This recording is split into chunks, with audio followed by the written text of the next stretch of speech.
going to talk about how termites saved my life. This project almost brought me to my knees and then ultimately turned out to be one of the best STRs that we've ever had in our portfolio. This was our very first STR down in New Orleans, NOLA to the layman, and this was a commercially zoned double shotgun, which the locals, it's a side-by-side duplex. It was a 2-flat, it was commercially zoned, it needed a light rehab, and it was in a great location. The metrics for this deal, it was a $375 purchase price. It was the double shotgun. So the locals have, that's what they call their 2-flats. So it was a side-by-side. It was a pair of 2-bed, 2-baths, and it was in a great location. So our purchase price was $375. It was a light rehab at $25 grand, and our PITI was approximately $2,200. The air DNA, the gross revenue assumptions, were approximately $75,000 gross for the 2-flat. We had gone through the inspection, we had done everything, and once we started rehabbing the kitchen, we realized termites.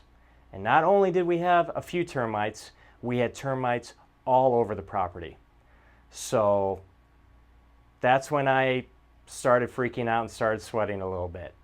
We looked at the deal over and over. We could not make sense of the numbers. And then we thought, well, what if we demised the median and turned it into a single-family home? And that's ultimately what we did. So we blew out a part of the middle wall. We realized we found 2 of the original fireplaces that we were able to salvage. We took out one of the kitchens and we made it a 5th bedroom. So now it was a 5-bed, 4-bath, single-family home. We ended up putting $75,000 extra into it. We redid everything. We redid the baths, we demised out the one kitchen, added that 5th bedroom, and we got it reappraised at $550. We were able to take a little bit of cash out, and that project to this date is one of our best performing assets, and it currently grosses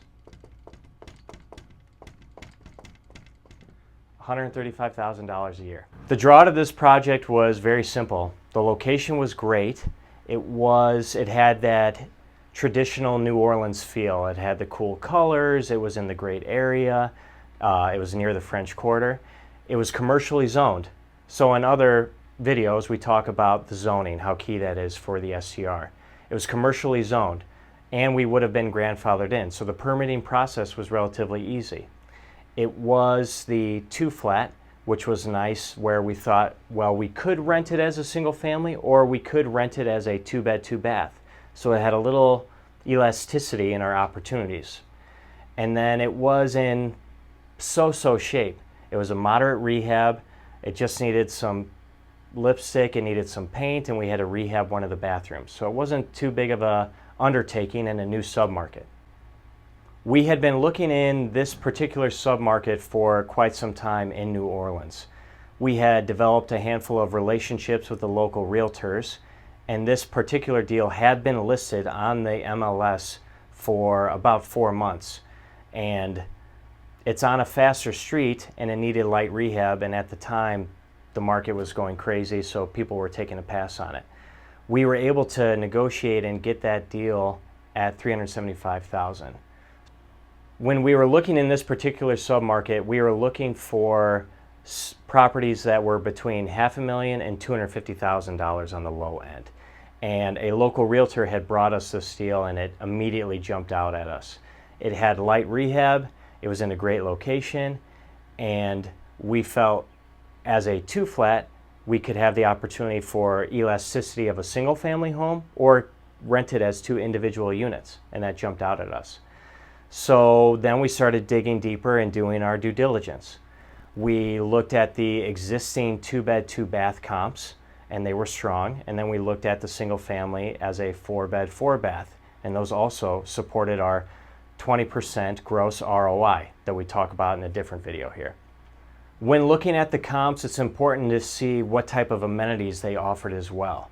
The comps were nothing special. They had a grill, maybe some of them had a fire pit, but they were extremely dated, they were really tired, and we thought if we came in and did some of this cosmetic rehab, it would really pop for this local area.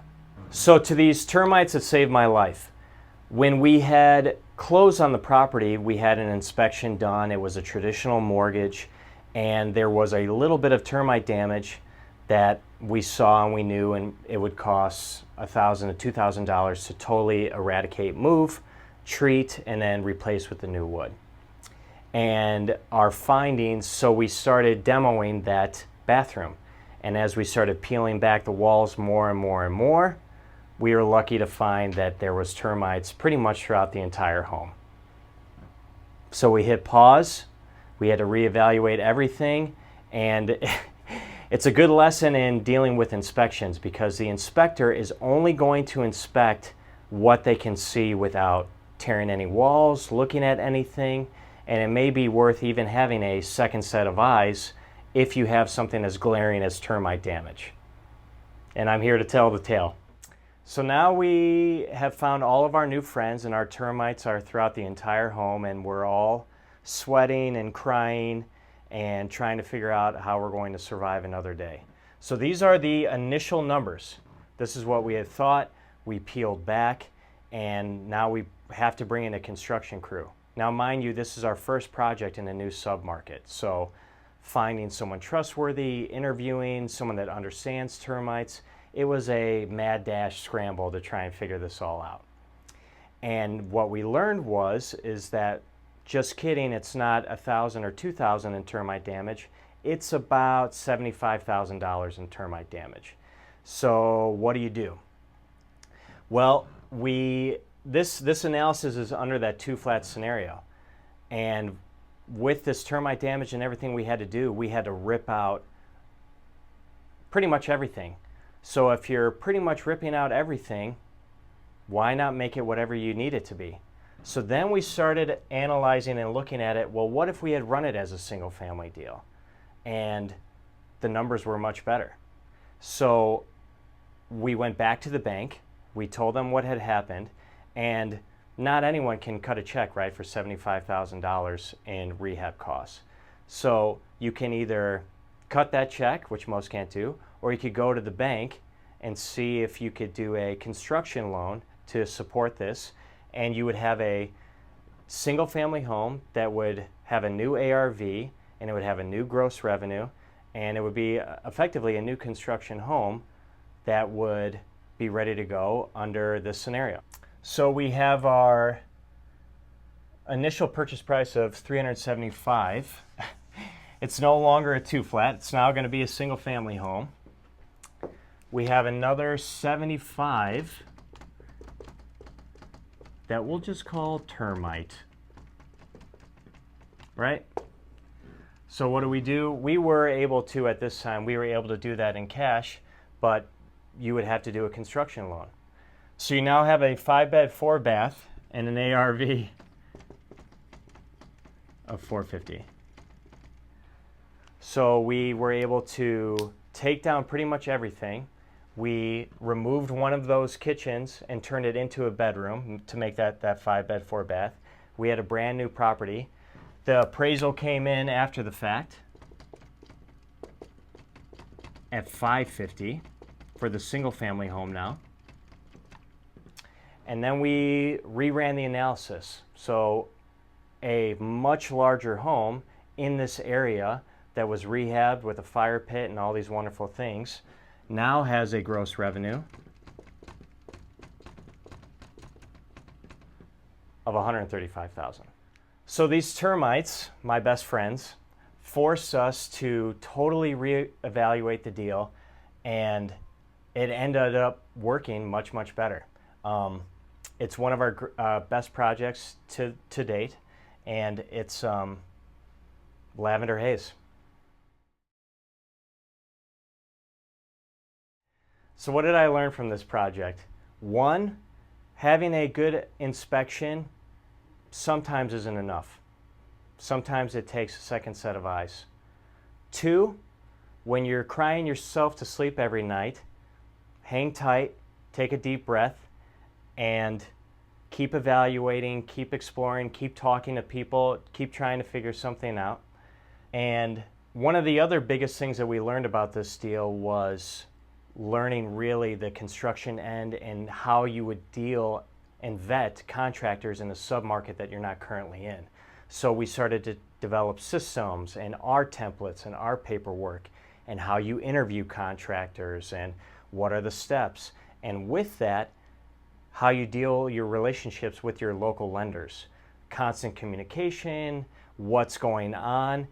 The bank doesn't want the property back, and the bank doesn't want to deal with your best friend, the termite. So having that open communication and understanding and problem solving together. You're married with the lender, right? We're in this relationship together.